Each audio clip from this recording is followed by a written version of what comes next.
thought I was going to go do amazing things in leadership and epically. I spent 2 years as a U.S. technical director for all of the MTCs and thought that was going to be a fantastic career move.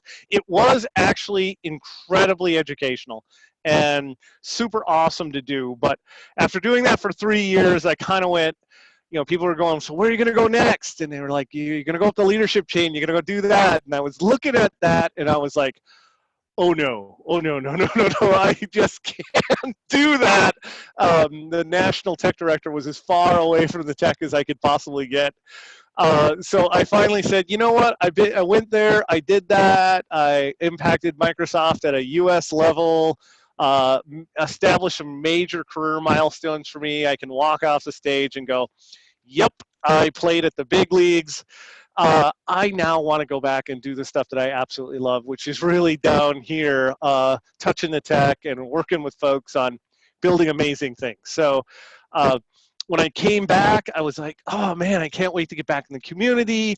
And one of the unfortunate things I discovered is, you know, Microsoft sort of took its eye off the ball editorial and really wasn't participating hugely actively in the community here.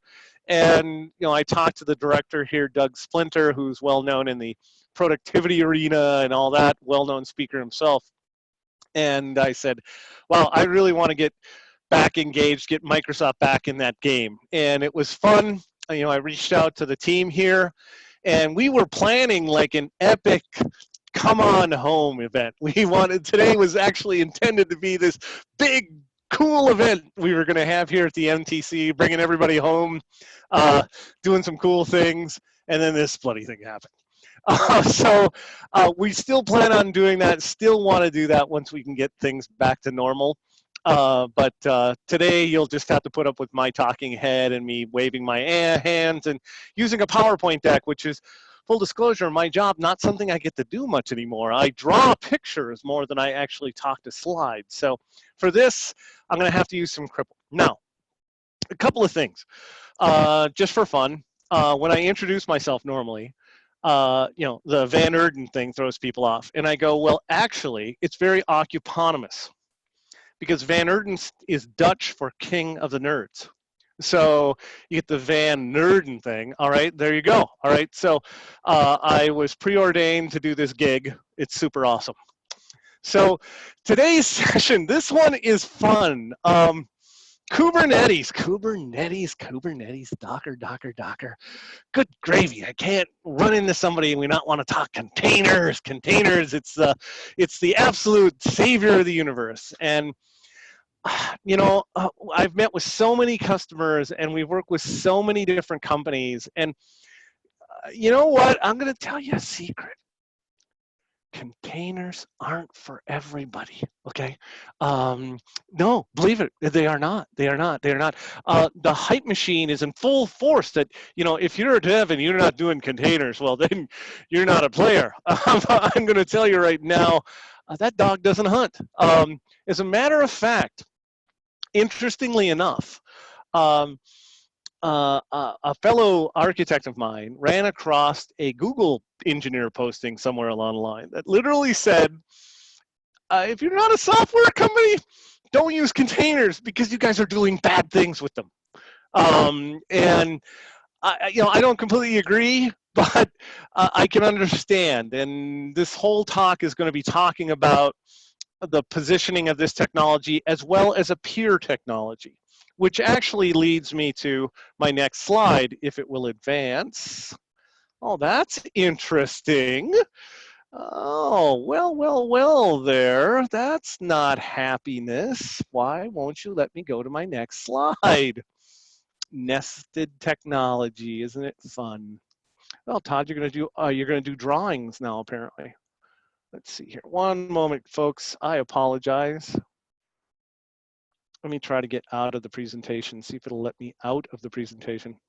Wow, it won't even let me do that. All right.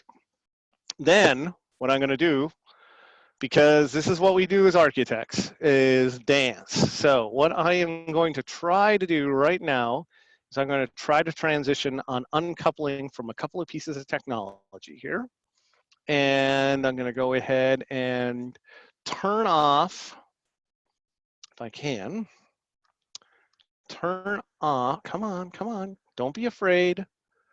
Come on, come now, there you go. Okay, go to there. And let me just disconnect from that external monitor there. Okay, so that got rid of one piece of technology for me. And then you are still not. All right, so let me do, guys, are you still there? Still hear me, Jason? We still hear you. Still hear me, groovy. It might actually help a little bit too if you move your mouthpiece a little bit farther from your mouth, because we get a little bit of feedback sometimes. Okay. That sounds better. Thank you. Yeah, much nicer. Yes, I overdrive microphones. I apologize. That's why I normally don't use them. All right.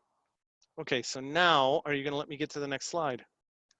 Great, googly moogly. It won't even let me stop. Come on, let me kill that. Let me try to shut that down. I'm apologize, folks, as we go here. So while I actually work through this, one of the questions I wanted to ask folks is, and it's difficult in a remote setting like this, but have any, how do I ask this? You can ask everyone Okay. to raise their, you could ask everyone to raise their hands if you wanted to ask a yes or no question. Groovy, So, groovy. That'll work. Sorry, new to Zoom. Why don't I ask, how many of you are actively using containers now? How many hands we got? You're muted, Jason. We got 1, 2 so far. Three so far. Okay. All right. Do I hear 4? Let's see. Bueller. Yeah. Problem is 0 is equal to null in this case, right? So yeah, no, absolutely. Right. Looks like we got about 3 out of 28 people responded. 3 out of 28 people. Well, awesome. Well, that's good because I'm not going to assume a lot of knowledge here. Actually, my intention was to sort of do a superficial overview of the two technologies just so I make sure everybody's level set and understands what's going on. Let me see, where do I stop? Okay, here, I'm going to stop sharing my screen. And let me know if that stopped. Did that stop, guys? No, it's still showing. Not yet. Yeah, still so I showing still you. see the who should use Kubernetes. Okay, all right. I should be able to, isn't that a toggle switch? Share. I can share whiteboard, show all windows, share sound, share video clip. Where do I turn this blooming thing on? Oh, you know what's going on? I just figured out what was happening. I think, oh, well, that was a good theory. I was thinking that perhaps what's happening was the drawing was still showing me, but it's not even allowing me to move that. So it looks like we can see the presenter version of your slide. You can see the presenter, but it's not even allowing me to activate that. I'm going to stop share here for a second. Let me see if I can get it to behave now. In the meantime, anybody who has questions that they're interested in learning or what they'd like to get out of this talk, go ahead and post it in the chat. We can queue up questions for the end. Yep, that's perfect. Thank you. Great Scott. Wow. Okay. I need to do something very evil here. And I need to, unfortunately, because something has, wow. Let's see here. Something has grabbed a hold of my machine and does not want to let go. Let's go. Okay, there you go. I'm going to go ahead and end that task. I'm sure as developers, you guys have never, ever had scenarios where a piece of software has taken over your machine and you've had to do evil things to get it back. No, never. Don't know what you mean. No, it's always worked perfect. No doubt. it's no doubt me and my simpleton mind cannot comprehend the depths of this. So, okay, we're going to try one more time, this time with spirit. Okay, kill that off, kill this off, kill this off. Awesome, awesome. I think, I think. You get a second. You get a second. You get a second. Yeah, exactly. You're dead. You're dead. Awesome. Okay, all right. Now, going back to Zoom, hoping that Zoom doesn't do evil things to me again. All right. It's sensing that I'm part of the hive and it's going, no, no, you don't do that. Yeah, Jeremy does recommend sacrificing a goat to the Windows gods. Oh no, which is a indeed, smart indeed. move. I can see that. Awesome. Look at that. Woohoo! There it is. Slides. Awesome. Look at that. That was the This- key. The goat. The goat That was was the the key. goat right there. Whoever sacrificed the goat for me. Thank you, Jeremy. Way Awesome. to go. All right. So now back to my role. Okay. So really what this ends up being in my world is frequently a containers versus serverless smackdown. All right. And of course, being a Marvel fan, I thought, oh, Civil War would be really awesome. So hence the slide, containers versus serverless. Let's do the smackdown on this.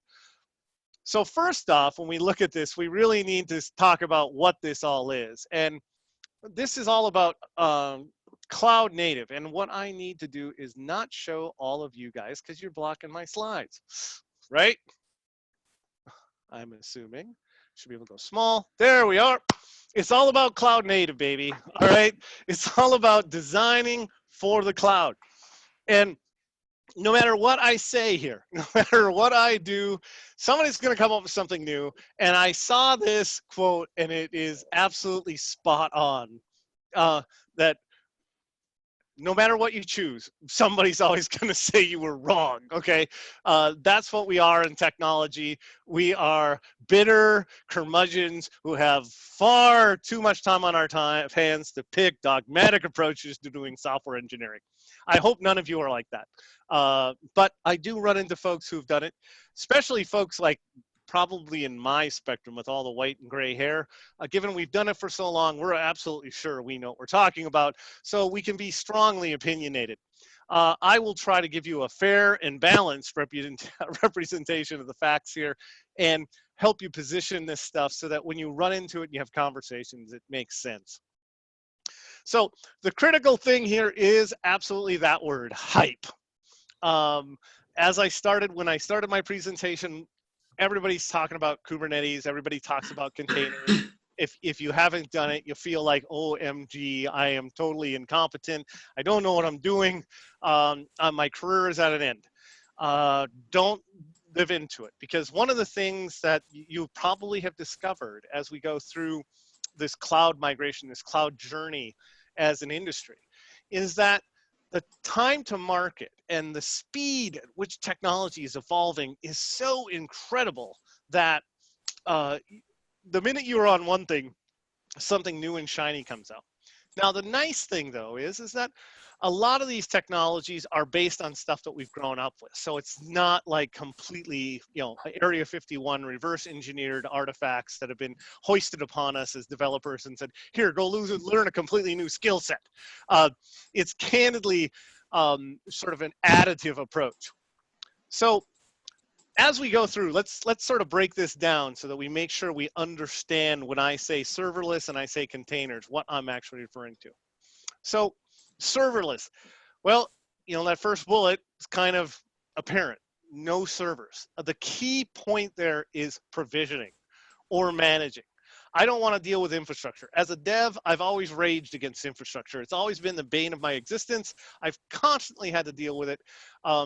Always too slow, never available when I need it. Beautiful thing is the cloud has made that a whole lot better, but I still have to deal with networks, and I still have to deal with load balancing, and I still have to deal with available resources and how to scale it and yada, yada, yada. So traditionally, building anything from a website to an API service, I've had to deal with it. Serverless takes that away. Serverless addresses that scale point. It has the ability to automatically scale with its usage. And one of the key things that everybody loves is never paying when nothing's happening. If the website isn't being served, if the request isn't being processed, you're not being charged for it. And then ultimately, by design, it's highly available. Containers, on the other hand, are really an abstraction on top of VMs. It's another layer of container. Candidly, back in the day, I remember people talking or joking about in software engineering that it was just one more level of abstraction and we were going to solve all the world's problems. We just needed one more abstraction. Containers is another layer of abstraction on top of VMs. We'll talk about that in more detail as we go through. A container is also a unit of deployment. Basically, it's what encapsulates your code, your functionality, your service, your website, and you deploy a container into an environment. One of the beauties of it is it isn't just about your code. It's also about including all of those things that make your code magical. The dependencies, the third-party software packages, the componentry that you might need to run that particular service or website is available. Or perhaps, coin mining API, whatever it is. And then ultimately, the other beauty of a container is it's really about making sure your code will run consistently across whatever platform you're on.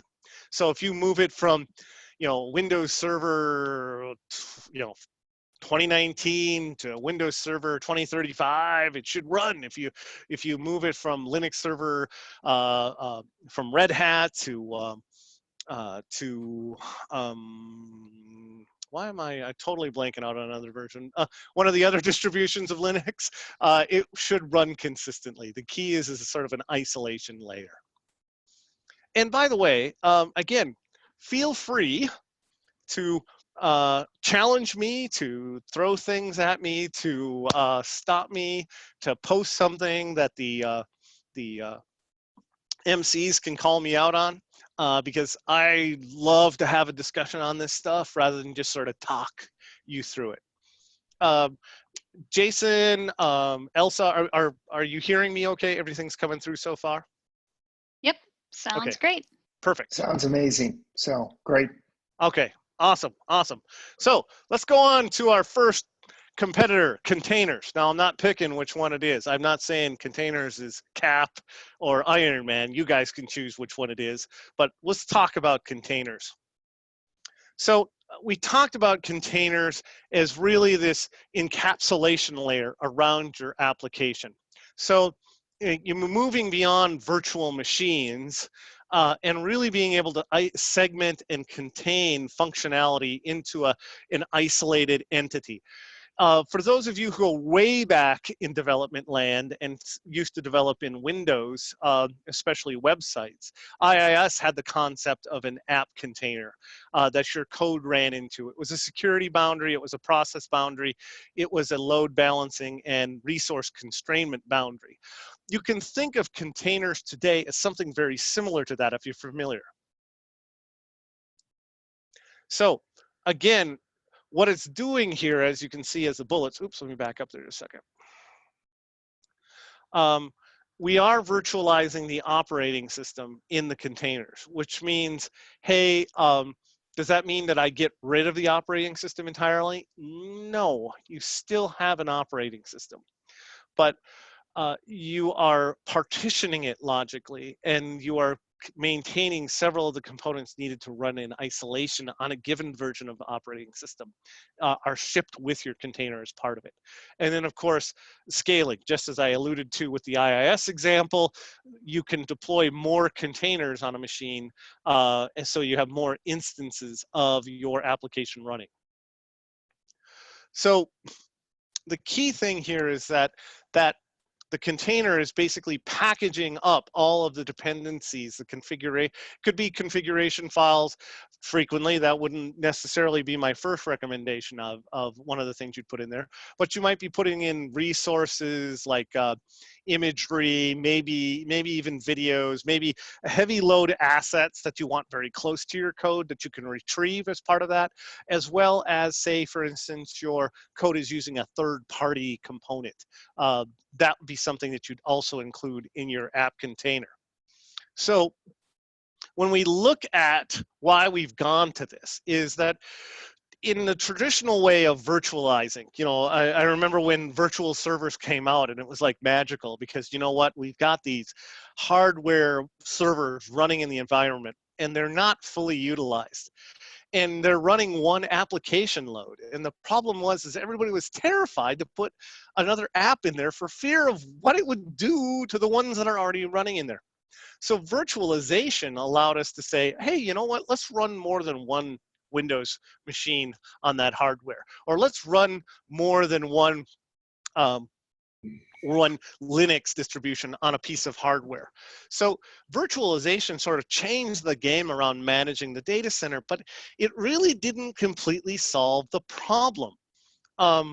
Again, we have one application and it's got a dedicated operating system. It has a lot of overhead just to maintain that one app, even though we're running more than one VM on a machine. So containerization allowed us to say, you know what, I don't need to create a full-blown VM for every instance of my app I want running on this virtual piece of hardware. It allows me to partition even smaller. So in other words, take that VM and deploy more than one instance of, say, my website or my API layer inside of a given VM.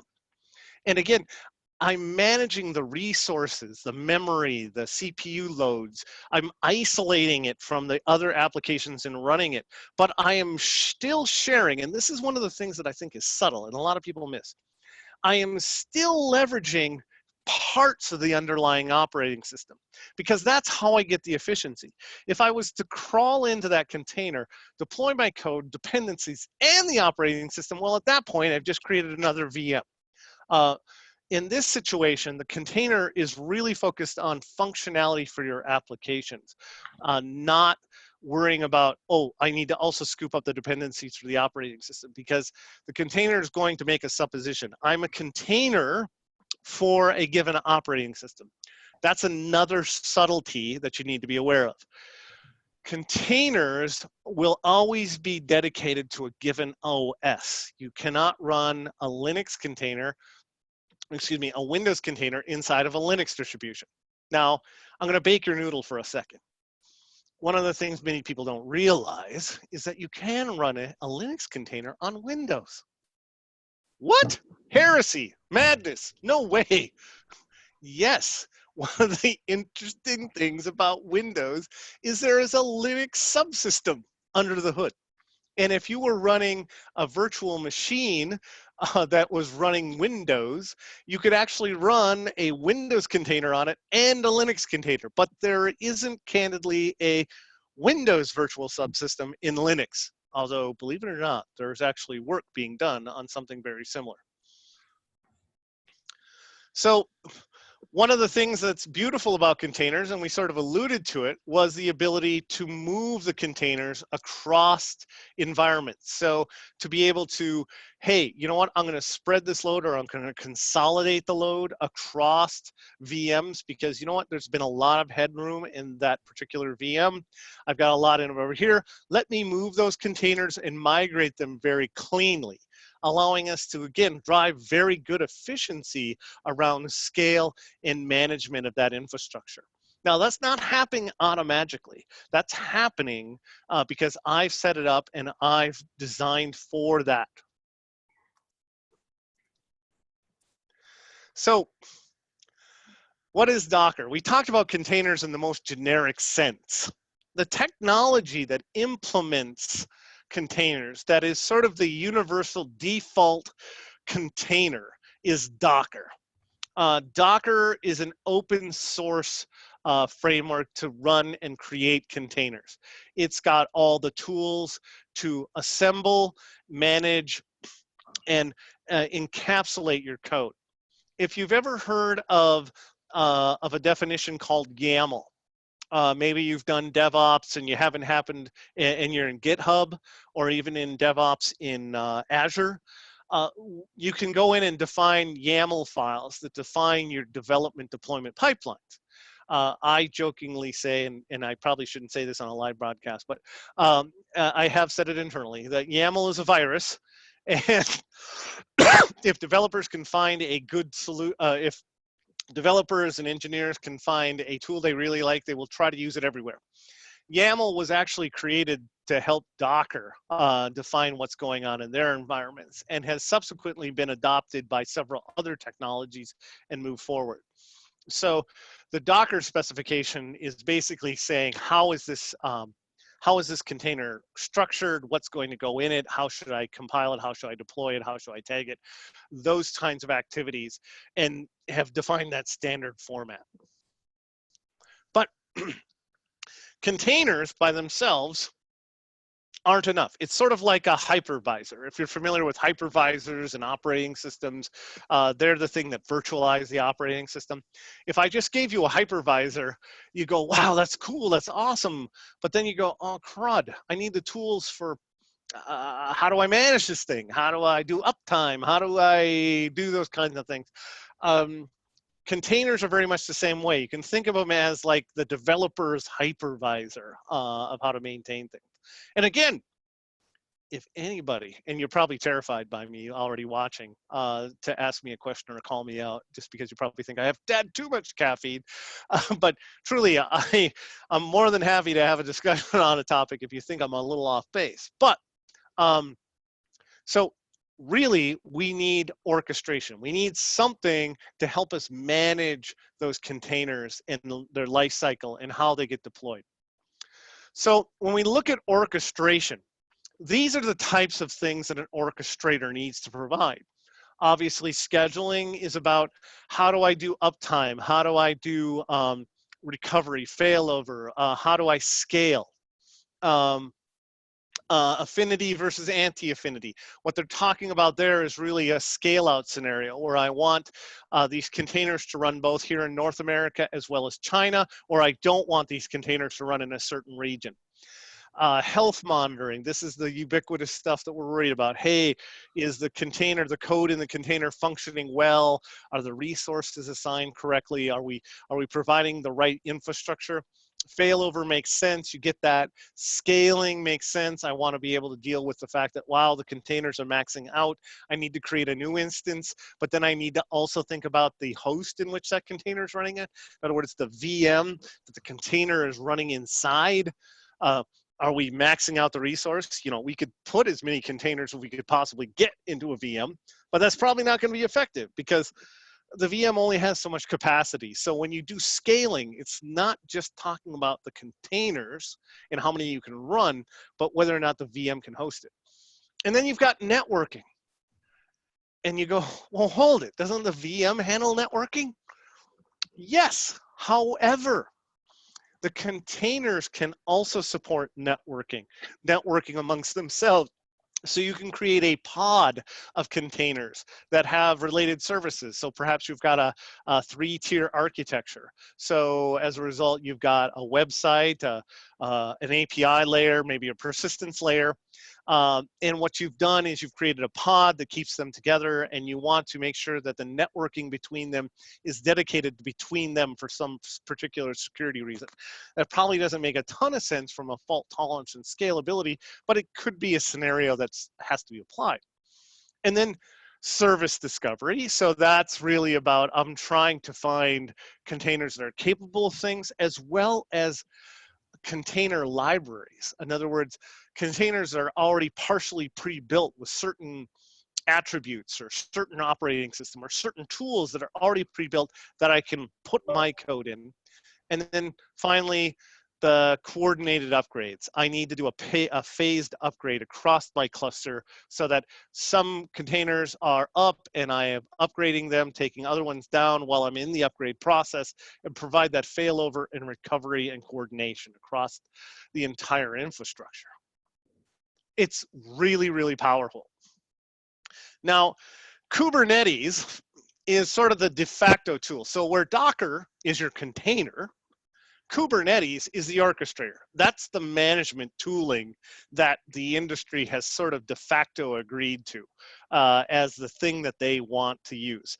Now, there are other container vendors. Microsoft has containers for certain things that are specific. You've got other you have other orchestrators, but right now Kubernetes is sort of the de facto standard. And if you look at Google and you look at Microsoft and you look at AWS, Kubernetes is practically the only show in town. But again, there are other ones out there, and they're also very successful. Oh, that's nice. Then I have public, and so I have to have portability, hybrid cloud, be portable across both public and private clouds, coordinating that. I have to be extensible and modular. In other words, I have to be able to add supporting libraries that help me manage and monitor that infrastructure. And then I have to also support the concept of self-healing and auto restart and auto configuration of the containers going on. So again, this is an entire management infrastructure that's designed to support containers. It has nothing to do with the VMs, nothing to do with the physical servers. It's an entire infrastructure built around managing and deploying applications at scale in containers.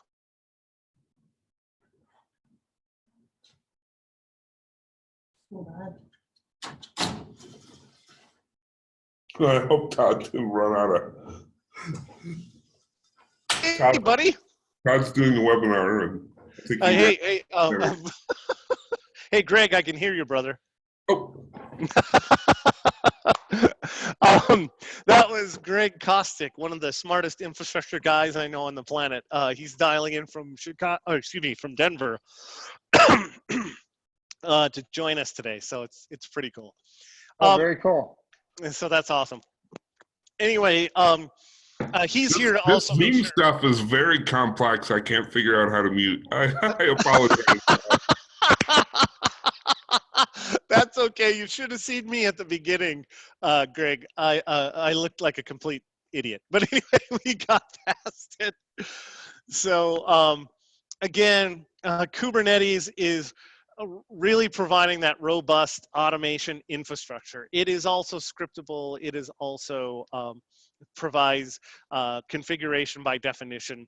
Again, a very powerful set of tooling that you can use in your application. So as you see here, so I've got my application, I've got it built into my containers. And what Kubernetes does is it provides a way for me to be able to scale and replicate those. So what you'll see here is it takes what I've got in my containers and then it deploys those out to the individual nodes.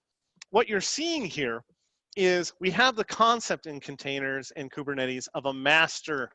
A master is sort of the default image of the application and how I want that configured. And then the master is the template on which we deploy to the individual nodes, the code that we want executed. Now, what you're probably thinking to yourselves right now as developers is you're probably going, man, I thought I was coming to a .NET user group. Why? This sounds like operations. Greg, am I wrong? Does this sound like operations to you? Absolutely, yes, operations. This is operations, right? And what's so interesting is so many developers have sort of gotten subsumed by this technology and have made the assumption this is all them, and it's really not. It's just another layer of management that we should have infrastructure folks help with. So don't let people sort of convince you that once you're doing containers and Kubernetes, you know, the infrastructure guys worry about the VMs that the containers are running on, and we deal with all the other stuff and these subtleties around the containers. That is actually not true. You should have infrastructure architects that are joining you as part of this to define how this functions if this is the pattern that you choose. So again, this is really sort of clicking down the next level of how we deploy these Kubernetes. So Kubernetes is controlling it, and as I alluded to earlier, there's a master node that sort of understands how things should be configured, where the containers are located, deals with the communications to the worker nodes, and manages the state of the environment that's running. So the master node is automatically enforcing the fact that all the containers under my control, given the definition, should be in a consistent state, a consistent version, a consistent type of container should be operating. It also ensures that the commitments around how many containers are running in a given pod is enforced across the fabric. And then it also provides the communication between the containers in the fabric itself. Hey, Todd, we got a question here. Sure, shoot. We got a question from John, which is, where does the master node run? Where does the master node run? So the master node could run on its own virtual server, or it could be running inside of another partition on a server that is also supporting worker nodes. So it doesn't have to be run on its own VM. It could actually be running in parallel with some worker nodes in a VM itself. I hope that helps to a certain extent. All right. So remember how I said containers wasn't enough? Kubernetes isn't enough. Now, to be fair, as we look at a lot of other technologies that we're developing, Kubernetes isn't the only one that needs some of this additional tooling. So I don't want anybody to go, oh, OMG, why does anybody do containers? Containers is very powerful, but again, we need to think about it. It isn't solving all the problems. So as this slide talks about, we still need things like development operations. We still need to provide identity and access control and management over the top of this. We still need to provide a level of governance on top of these. So just because you're using containers and Kubernetes, and by the way, one of the things you'll find as you explore this technology more is that those two platforms continue to extend their capabilities into some of these other areas, because like all technologies, they don't want to be boxed in and be just defined as this capability. They continue to evolve, and because they're backed by they're open source, but they're backed by larger companies that do make money on helping deploy and helping implement this. They are constantly looking for places where they can expand their capabilities into providing additional services beyond where they were originally designed. So you may find scenarios where, wow, Kubernetes has some governance stuff in there. There's some identity things in the containers. Look at that. And that may be true and they may be right. But what you have to ask yourself is, for those other types of things like governance, like security, like identity, you probably have more running in the cloud, more running in your data center than just container solutions. And what you want to think about from an architect perspective is you want to think about services at that level as things that I want to actually be cross my portfolio of solutions, cross my portfolio of applications and business solutions. So my identity is consistent from one place, my governance is consistent, my security is consistent. So be careful. Again, I don't want to badmouth anybody. Just be aware that when you get into some of these where they're extending their capabilities into other areas, you need to sort of look at your architectural holistically, step back, take a good hard look. So again, sort of, I've talked a lot about the details of implementing this strategy, and again, there's the intent here was not to make you Kubernetes or Docker experts. If you guys are really interested in this kind of stuff, we have entire hackathons that we go through and throw people in the deep end and help them come up to speed. But up till now, you could certainly get the perception that, geez, why would I bloody well do this? And I want to make sure we give fair weight to the impact of this, because containers weren't created just because a bunch of PhD computer scientists thought they were brilliant. They were actually, a lot of it was incubated in Google, where they were really trying to optimize their infrastructure and really trying to sort of micro-kernelize their functionality to make it scalable and move around. And it's been very effective for the big companies to sort of simplify and manage their fabrics. And they need that kind of robustness and flexibility. And slides like this sort of describe how that works, right? So, you know, how fast we can spin up instances, how fast we can deploy new capabilities, because we're no longer lifting heavy VMs and deploying them into instances. We're actually deploying containers into individual VMs that are already running. So we can really come up to speed very quickly and get the environments active. We can also do rolling updates very cleanly and very effectively. So I sort of touched on this. And candidly, I've actually touched on every one of those. Agility, how fast can I get these things? How fast can I deploy them? How fast can I do updates? Portability, being able to move them from machine to machine, from potentially operating system version to operating system version. The ability to really optimize that infrastructure spend that you're already making. And then ultimately, being able to scale to meet your demand. So if I need more containers, I need more processing capability, it's fairly quick to activate and bring that to bear as we go forward. The fact that, again, any operating system can run them. As a matter of fact, one of the interesting things Microsoft is doing with containers is, if you ever use the Edge browser, or if you open certain kinds of attachments in Outlook, and even now, in a future update of Windows, we'll be using containers to isolate when you open up attachments on the physical machine itself. So we are actually using containers in our own fabric to deal with certain security scenarios. Containers run on premises or in the cloud, and on anybody's cloud, from Amazon's to Google's to Microsoft's. And then, you know, again, you could in theory run any application you wanted to in a container. As a matter of fact, I was just the other day was using a new capability from the Forms Recognizer team. If you're familiar with our AI services and cognitive services, Forms Recognizer is an OCR tool that allows you to scan in documents and then define a structure over them, so that rather than you just getting a blob of text that you have to parse through to figure out, you actually can say, no, here's the schema, load that in there, and now I get a JSON document with the data. That's brilliant. That tool right now is actually only available as a container. If you want to use it, it's a utility. You download the container and you run it on your desktop as a container application.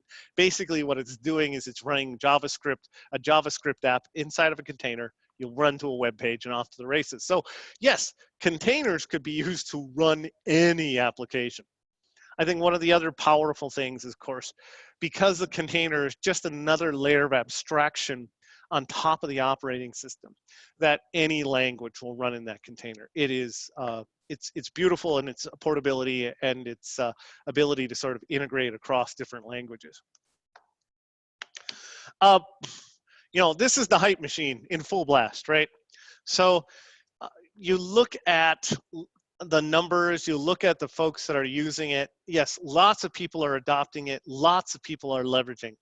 The question I have to ask, and I have to put it in your head, we're going to turn the corner here in just a second, is it right that they're using it? Are they making the right choice when they're using it? Because there are alternatives to this. So the hype is saying that you can use this data to defend it and say, yeah, this is where everybody's going. But because everybody's doing it, is it the right thing to do, given where we are from a technology now? Does it fit our business? Does it fit our technical need? So one of the things that Microsoft has done is we've embraced containers very heavily. And you can run containers across an entire range of services in Azure. So everything from an app service, which is just you dump a container out there and it runs a website for you, to literally scalable, globally scalable infrastructures that help you automate some of the things. That's one of the core capabilities that Azure brings to the table, is when I was talking about Kubernetes and all the activities that it could do, what we're trying to do is bring that level up one more for you so that you don't have to do as many management activities as you might if you were to say, I'm going to go spin up my own VMs, I'm going to go deploy this stuff, I'm going to do it from metal. So a lot of these are actually dealing with that, and we're providing a higher level of abstract on top of it. The other kind of fun thing that we're doing is, you see in the ecosystem, we're not just doing Kubernetes. We're also, there's Red Hat is in here, Red Hat OpenShift, and a couple of other frameworks that also are either containers or container orchestrators or both. And then, of course, we provide a container registry. What that is really a registry of containers that are already partially built, have certain capabilities deployed, and allow you to leverage that to speed your time to market. So rather than having to create everything yourself, you could start with a framework. Or you could create your own enterprise container registry so that you've got standard images that you're building on. That I sort of touched on this already. As far as you could bring your own platform here. So Mesosphere, Pivotal Cloud Foundry, all of those are supported in our platform and will run on Azure. So we haven't, candidly, we haven't 100% committed to any particular vendor. However, given that the industry is very focused on Docker and Kubernetes, you will see most of our innovation and most of our automation and trying to bring it to that next level in Kubernetes and in Docker. Hey, Todd. So, yes. We got a question if you're interested in taking it. Sure, please, please. From Will. What's the local developer experience with projects that run on Kubernetes? Do they have to deploy into Kubernetes to run or test or debug? Or use some mini Kubernetes locally, like so Minikube? No, that's a great question. So if you're developing Kubernetes, or actually you're developing Docker containers, is candidly what you'd be using. You will actually install a client version of Docker, your own private instance of Docker, and then you will deploy your code into that private Docker container, and you can use Kubernetes to actually manipulate those containers running on your own personal fabric. So there is some setup as far as getting the right tool chain installed on your machine so that you can debug and test deploy your infrastructure. Great question. Anything else, Elsa? The follow-up was how does it work on a day-to-day basis? If How there's does it anything to add on that? How does it work on a day-to-day basis? Mm-hmm. Well, I guess the question would be depends. Can you clarify a little more? You explained it. Okay. You have Docker desktop running locally, and then it does some kind of Kubernetes simulation. Yes, precisely. The only thing that, candidly, I get annoyed by Docker is they love to update that bloody container service. So it's yet another thing in my system tray that keeps pounding me over the head like every other day. Hey, you want to update your Docker containers? People that live in glass houses, Todd, careful. Yes. Well, I said yet another. Okay, I said another. All right. See, we are trying to say, I remember we have our update days and we try to push it. Docker doesn't seem to care. Okay, they just hammer me whenever. So, all right. So that was Docker. Everybody take a deep breath. Okay, cold sip of beverage. Wow, that was a lot of stuff. I don't disagree with you. It was a ton of stuff to cover in a short period of time. And candidly, I was actually tempted to go drop into Visual Studio and start slinging stuff. And I was like, as I was doing my prep for this, I was like, OMG, this is way too much stuff for what we're trying to do. We really, remember, the whole goal of this session was to say, is containers for everybody? And I want to answer that at the end. And as part of that, I want to also, for those scenarios where it doesn't fit, I want to offer another alternative. So again, back to our containers versus serverless smackdown. Let's touch on serverless. And I can assure you this one isn't quite as long. So let's go back and make sure, because it was a long time. It was like a year ago I talked about these terms. So again, remember, we talked about containers. We just finished all that. So you guys can figure that out. But again, remember, serverless is all about, you know, I'm not going to quote the no server thing. It's all about how do I simplify the provisioning and management? How do I get rid of the scale problems? How can I just turn that over and let somebody else do it? How do I get so that Greg isn't doing so much work for me? I mean, that's the critical part, because he's expensive and he can be moody and really troublesome. So as a result, how do I find tools that mitigate my need for Greg? Although, you know, as a personal friend, I love the guy, but you know, for implementation, it's always more of a challenge. And then ultimately making it highly available. Are there tools? Serverless can help address some of this. I was expecting the shot, really. All right, so the benefits here are really the fact that serverless focuses on you as a developer getting work done. Worrying about containers and architectures and pods and how they're segmented and how you assemble them and the tooling chain that you have to install and all of the other infrastructure. Serverless compute really says, no, let's just let them focus on the code that they need to do. Let's help them just focus on building that function, that website, that bot, whatever is needed. Let's look at the things that they would have had to deal historically around scale and uptime and deployment, and let's try to take as much of that away as possible. And let's ultimately get them so that they are immediately functional day one. They install Visual Studio, they can go to a template, go build me a function, and I deploy and I'm off to the races in less than 30 minutes. That is the design paradigm. As a matter of fact, one of our distinguished engineers has a quote. And Greg, do you want to regale people with that quote? Yeah, I really love it, and hopefully it rings true for you guys out there. But developers, don't let other developers use Kubernetes. So I think that's a bold statement. And I think that is a provocative statement that should be thought about. Again, I don't think Greg and I universally say that is the case. But again, back to, we want people to think more broadly about how they're designing things and be more effective. So what does this for us? You've talked serverless, Todd. Start talking real. How can I do this? So Azure Functions are where it's at as far as this. So how many people can, if you guys could do a quick raise of hands, how many people on the call have used Azure Functions?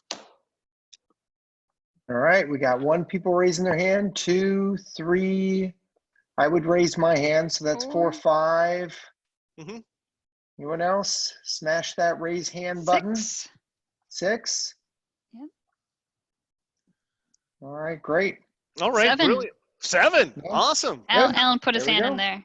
Awesome. All That's right. more than we had for the containers. And another one. That's good. 8, awesome. 8, This is great. wow. Woohoo! Awesome, awesome. So if I can ask, I would love to ask, what's been, if anybody brave enough to come off of mute and say, so what has been your experience using Azure Functions?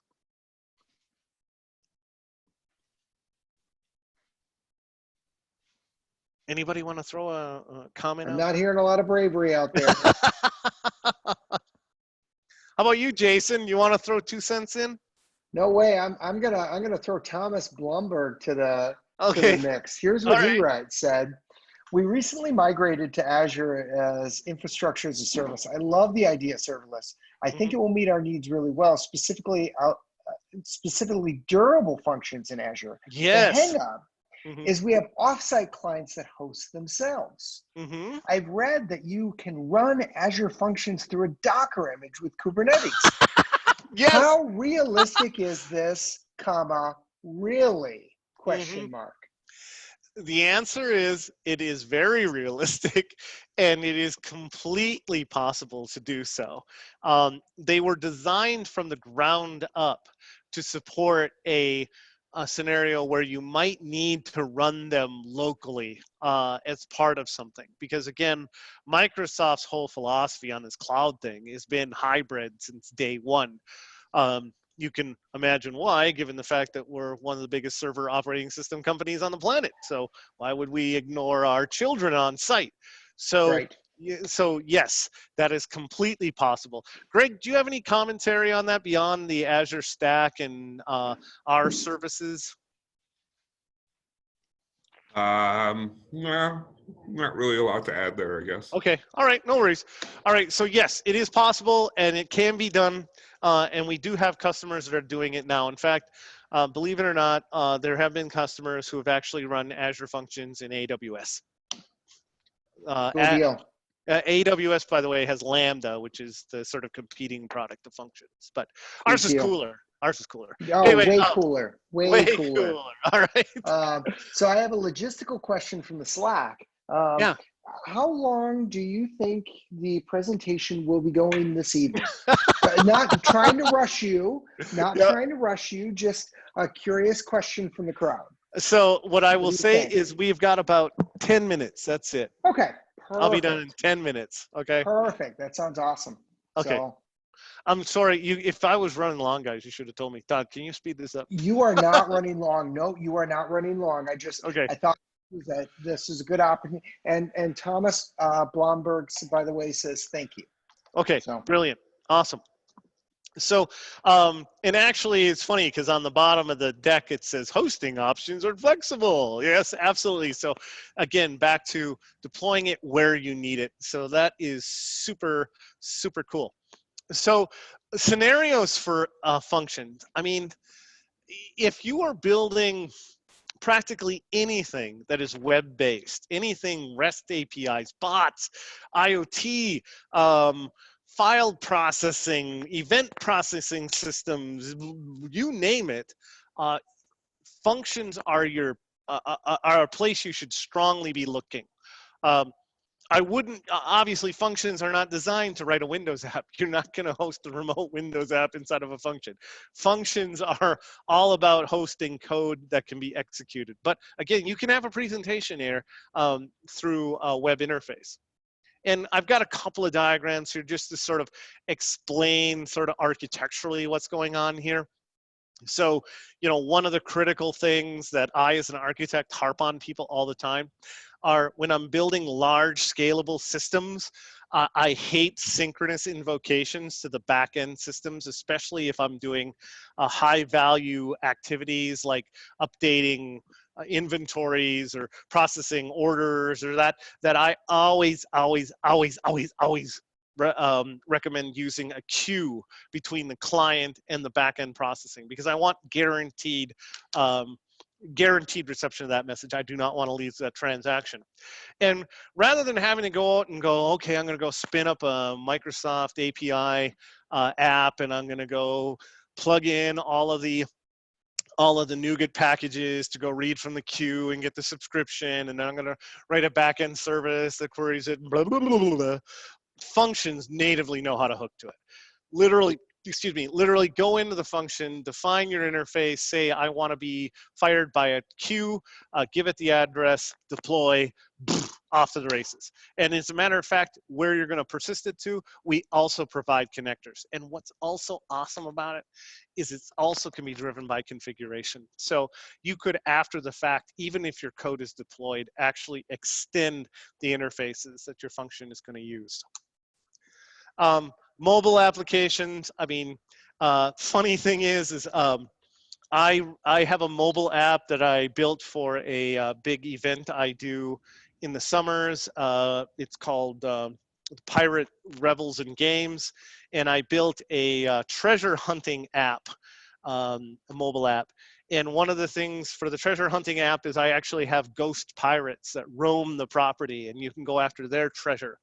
And what I have is actually an Azure function that gets kicked off that's long running that actually generates geospatial positioning data for pseudo pirates and publishes that out via via APIs to the mobile devices so that they get a screen refresh and you can actually see virtual pirates running around the land, and then of course they can interact with it. So something similar to this, perhaps a little more interesting than what they're doing here. But here, getting the call, writing the data to Cosmos, getting a trigger from Cosmos, and then writing it out to notification hubs.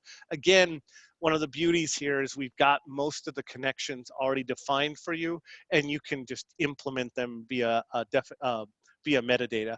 And then of course, IoT, how do I ingest, how do I process billions of transactions through a system? Functions make it easy to actually perform that.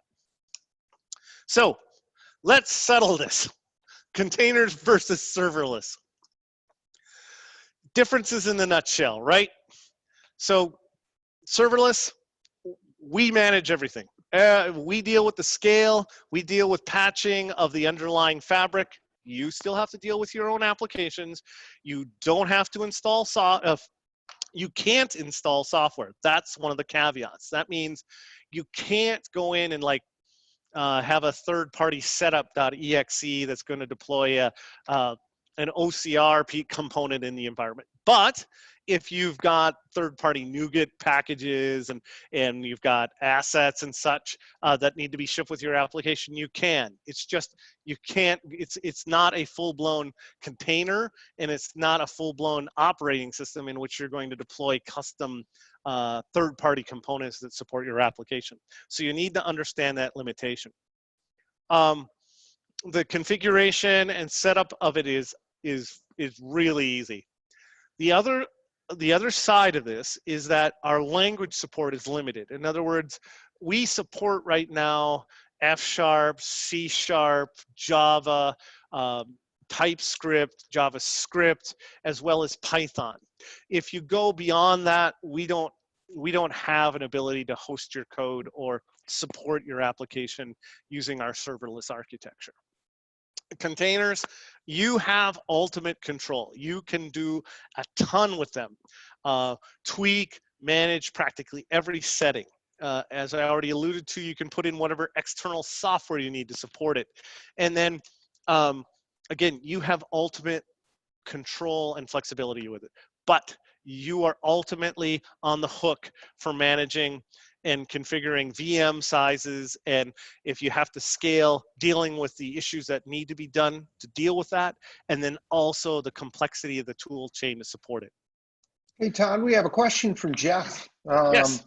With backend processing functions, any thoughts on best practices on how to limit/throttle concurrent processes to avoid overwhelming limited database or external API resources when a burst of requests has been queued up? Brilliant, brilliant. So there are actual design patterns to help manage that, where if you use a durable function, for instance, you could actually implement your own task distribution algorithm over the top of it. You could also, in theory, throttle the number of instances of a given function that you want to have spun up at any one time through configuration. So there are a couple of different ways to help manage that. We should, if you've got some really deep, dark questions, we should set up a time, and I'd love to discuss it in more detail. Excellent. Okay, so complexity. I've sort of harped on that a little bit about containers. What I'm going to do here, just for the sake of it, is I'm going to go ahead, skip verification. Go ahead, launch my launch my web. Come on. Here we go. We're going to look at my quick start function here. So here is create your first Visual Studio function, right? So prerequisites, you got to install Azure deployment. You create your function app. You pick your template. Do you want an HTTP trigger? Do you want it triggered on IoT Hub? Do you want it triggered on Service Bus? And then you hit F5. All right. The rest of this is all about publishing it to Azure. Basically, there's a template to publish to Azure. So, no fuss, no muss, super cool, easy to do. Let's go look at the container.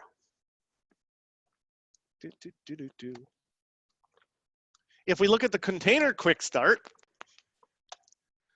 Tutorial app core container.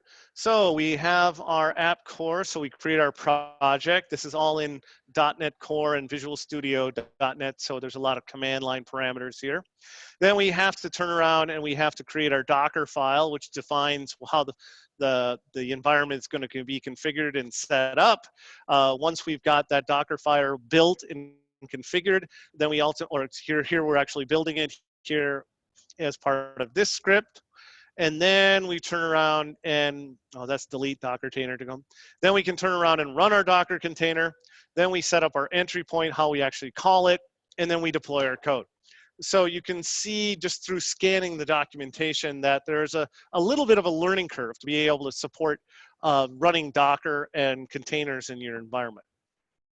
So ultimately, ladies and gentlemen, it boils down to the right tool for the right job.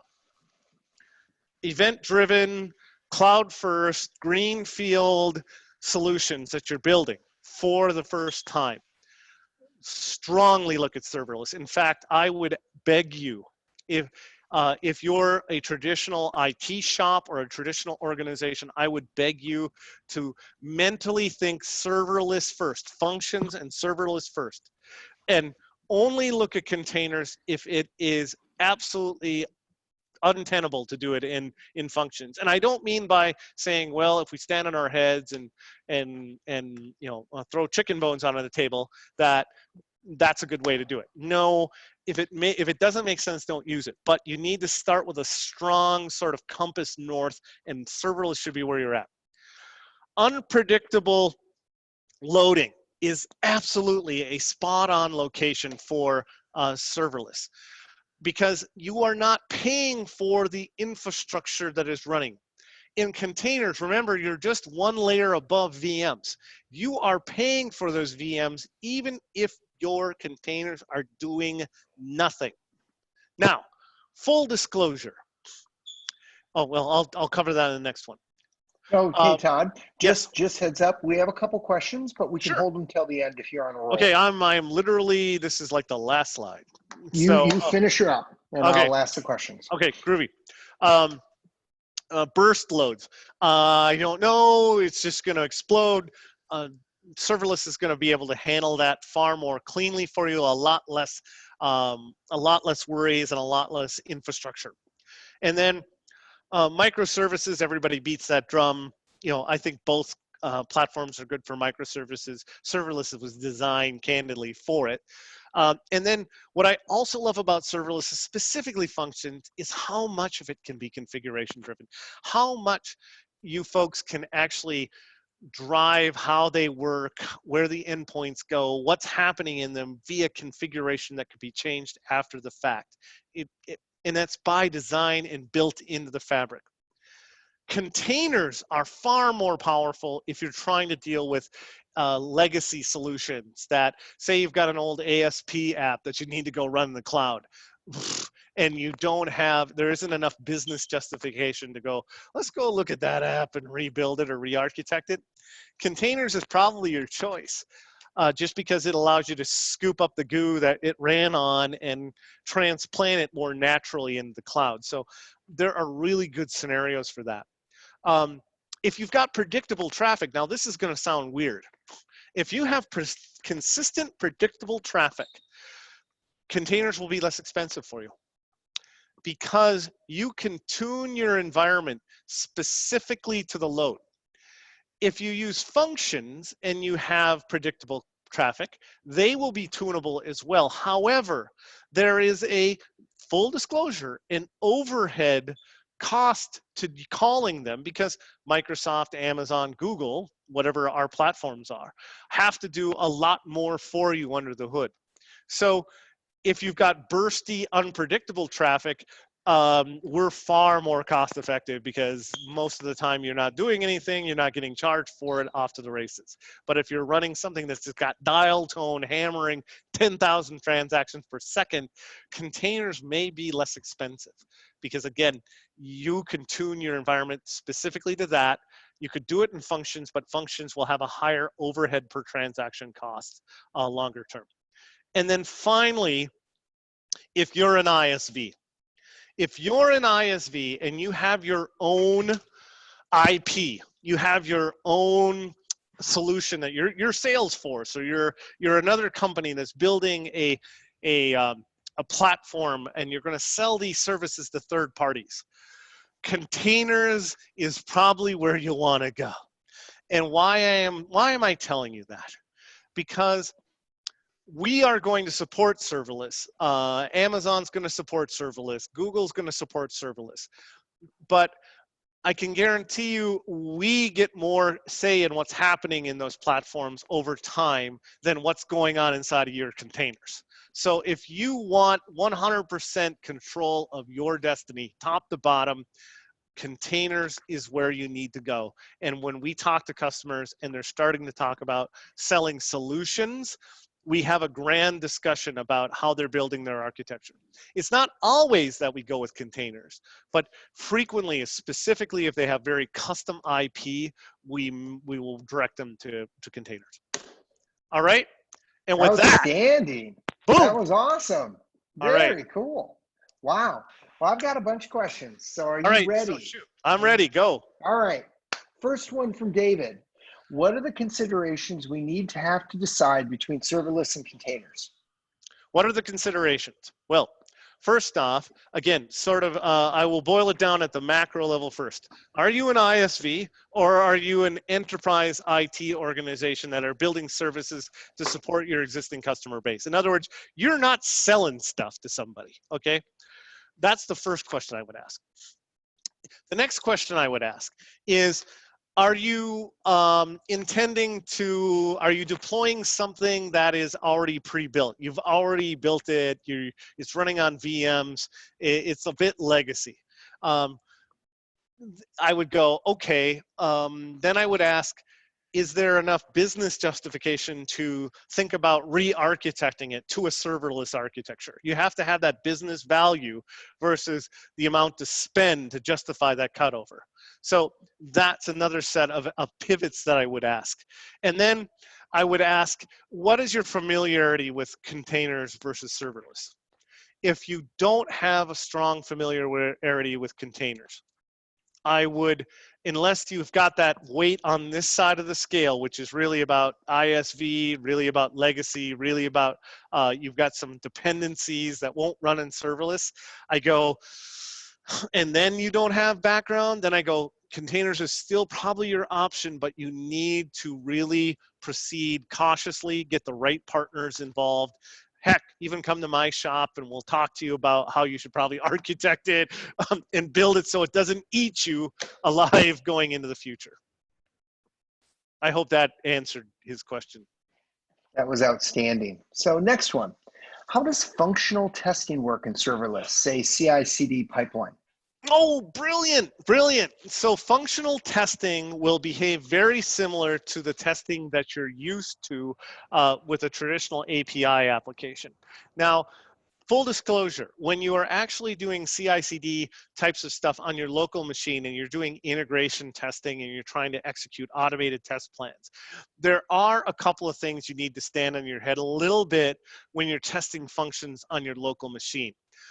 Because again, it's running in a slightly different container than what, say, ASP.NET is used to and some of the things we're doing. So there are some extensions you need to be aware of. But if once you're up in, say, a DevOps pipeline and you're doing your traditional testing, it should be very, very similar to what you would do with a standard API app or web app as far as testing is concerned. And by the way, folks, just because it's serverless and just because it's running in the cloud, you know, you as a developer can still deploy and still attach to that code running in the server, running up in the cloud and debug in remote. Now, you're not doing that in production. Okay, you're not doing that in production. All right. You guys probably saw it. I saw this T-shirt in Redmond, and it had, you know, the guy that's used to say, "I don't always drink beer, but when I do, I drink Dos Equis." You know what I mean? That guy. And it said, "I don't always test my code, but when I do, it's in production." I thought that was classic. Anyway, next question. Sorry, Jason. All right. Visual Studio, when you start a new project, has enabled the Docker support and you just hit F5. and it deploys locally if you have Docker installed. Mhm. That would be more apple comparison, I think. Question mark? That's from Spellman. So no, so that is a fair point. You can certainly do that, but again, it depends on how you're having to configure your container. You still have to install the Docker tool chain, and you still, so at that point, all you've done is you've simplified the development element of the local debugging.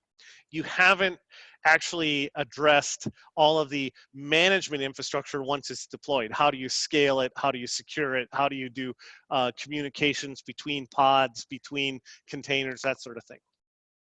So you're right, the tooling is getting better for containers on your local dev machine, but it's really the operation side, once it gets to production, that's really going to eat you. I shouldn't say eat you, is really going to be more of a challenge than when you go functions.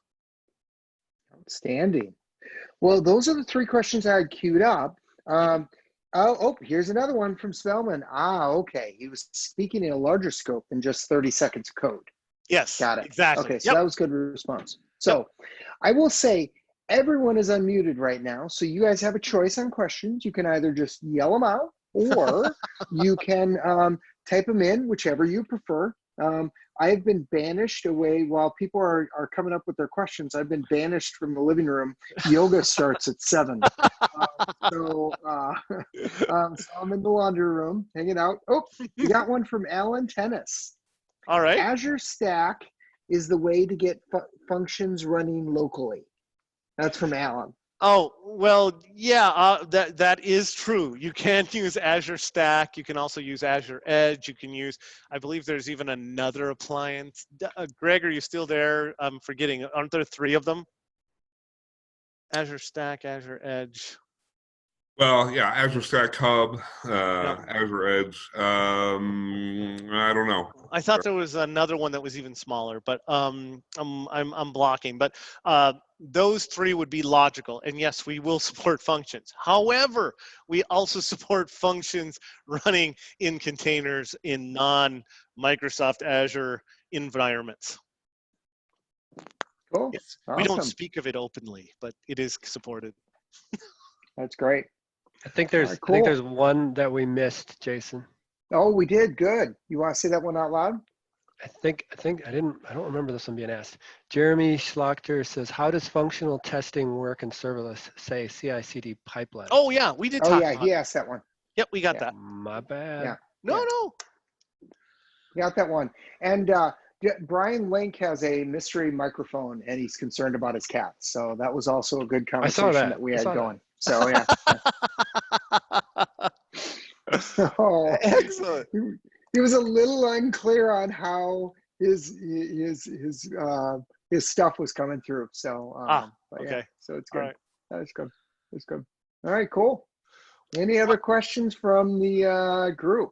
Oh, LOL for Brian. So that's good. Okay. So, Well, you know what I'd love to throw out here. I know we're getting close to, or we're actually past where we're supposed to end. I was going to say, you know, we can talk about a lot of topics, and you know, one of the things that I do represent here at the MTC is a lot of the more emerging tech. So if you guys want to have a session on HoloLens development, if you want to do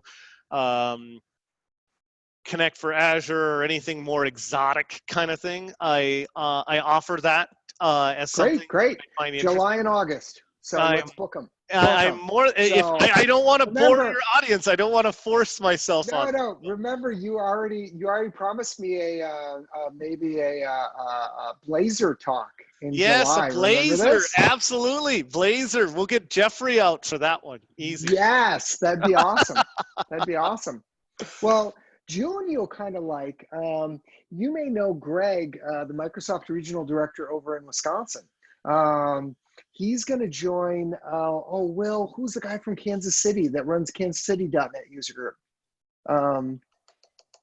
Who's the guy that's doing the lightning talk next month? Will. John Bakula. Yeah. So John from Kansas City, yep. and Greg, Microsoft Regional Director MVP over in Wisconsin, Levin Hagen. He's doing a lightning talk.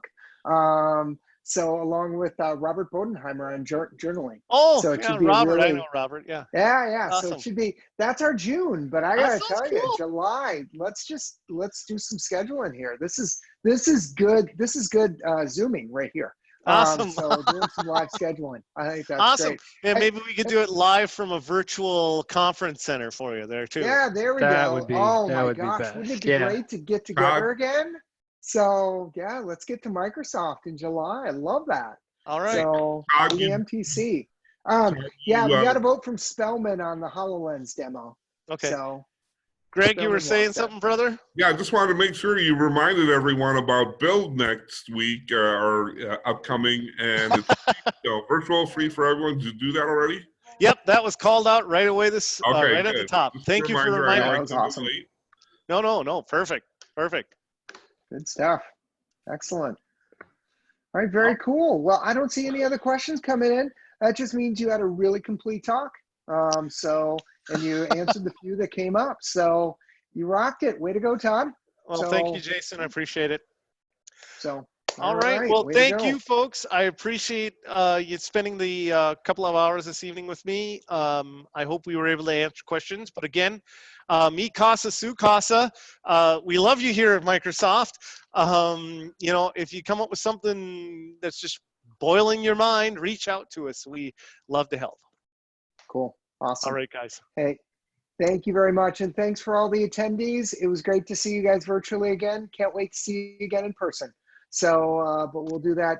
We'll do that just as soon as it's legally allowable for us to see you in person. So, all right. Hey, Thanks, Todd. very good. Hey, All right, thanks, guys. Todd. Hey, Jason, Thanks, hold everyone. on. Have a Before great we let one. anybody go, are we still going to do the giveaways?